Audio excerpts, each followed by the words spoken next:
Well, my name is Melissa, and today we'll be debating on the topic of physician-assisted suicide. So first of all, let me define what that is. This physician-assisted suicide is when a physician or medical professional assists a qualified terminally ill adult to take prescription medication to hasten their death. A qualified terminally ill adult will mean someone who has 6 months to live. The reason there's controversy over this is because some people believe it goes against medical ethics, considering a doctor is assisting in the suicide of an individual, while others see it as a doctor's responsibility to end the pain of others no matter what it takes. So today I will prove this as to why a physician-assisted suicide should be legal.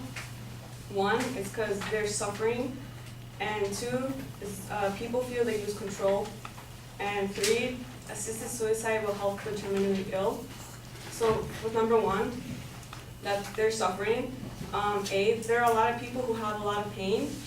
According to John F. Monagle and David C. Thomasman, counselors and authors who assisted and wrote in physician-assisted suicide, stated that considering the following patients: a former athlete weighing 80 pounds after an 8-year-old struggle with AIDS, who is losing his sight and his memory and is terrified of AIDS dementia, or a mother of 7 children continually exhausted with a gaping, foul-smelling, open wound in her abdomen, who can no longer eat and no longer wants to fight ovarian cancer. These are personal stories of courage and grief that force us to take very seriously the request for a physician's assistance in dying. So you can see these people have a lot of pain, and also people do not want to experience this pain. So Kevin Drum, a writer who was diagnosed with multiple myeloma, which is a cancer of the bone marrow, stated, "I don't want to die in pain or drugged into a stupor by pain meds, all while connected to tubes and respirators. When the end is near, I want to take my own life." Also, it can lead people towards suicide. So Kevin, his father, also had the same cancer, and because at the time California didn't have this law, he decided to take his own life. So Kevin writes that since Harry lived in California, where assisted suicide was illegal, he had to be able to take his life without help. When we went through Harry's files after his death, there were several pages with instructions on how to take your life using an inert gas quick kit, which was a fairly painless way to die.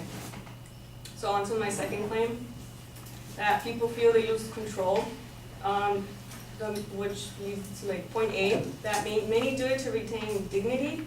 So according to the Oregon Death Dignity Act summary of 2016, 3 most frequently mentioned end-of-life concerns were loss of autonomy, with an 89% of people said that, decreasing ability to participate in activities that made life enjoyable, that was 89%, and loss of dignity, 65%. And this was out of about 1,100 deaths since 1997.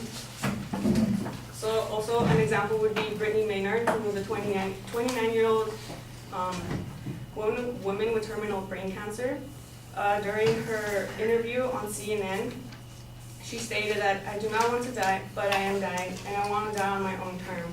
She also says, "My question is, who has the right to tell me that I don't deserve this choice, that I deserve to suffer for weeks or months? Why should anyone have the right to make that choice for me?" And on to my third claim, assisted suicide will help terminally ill, which will help them because it will allow them to enjoy the rest of their life. Brittany, again, in her interview, she also says that having this choice at the end of my life has become incredibly important. It has given me a sense of peace during a tumultuous time that otherwise would be dominated by fear, uncertainty, and pain. Now I'm able to move forward in my remaining days or weeks to seek joy and love and to spend time with those I love.